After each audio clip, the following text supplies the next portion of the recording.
मिनश्शैतानिर्रजीम बिस्मिल्लाहिर्रहमानिर्रहीम। अस्सलाम वालेकुम नाज़रीन करम। आज हम आप लोगों को चंद ऐसे मुसलमान साइंसदानों के इजाज़त बताने जा रहे हैं कि जिनकी वजह से दुनिया में इनके असरात आज भी मौजूद है। क्या आप लोगों को मालूम है कि कॉफ़ी जो आज दुनिया के मकबूल तरीन मशरूबात में से एक है, इसको किसने ईजाद किया है? ये दर हकीकत मुसलमानों के ईजाद है। इसके बाद हम कैमरे के बारे में बात करते हैं।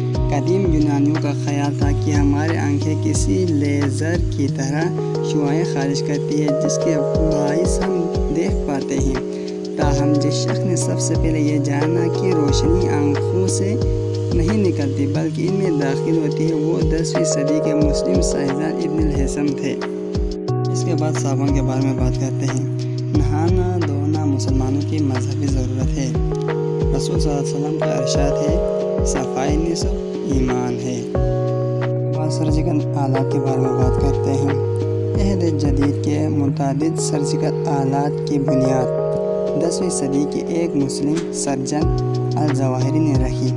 इनके नश्तर, केनिया और दीगर 200 आलात की अहमियत को आज के अहद के सर्जन भी मानते हैं। इसके अलावा आपने ज़ख्मों को टांका लगाने वाला ऐसा धागा तैयार किया जो कुदरती तौर पर जिस्म से अलग हो जाता था।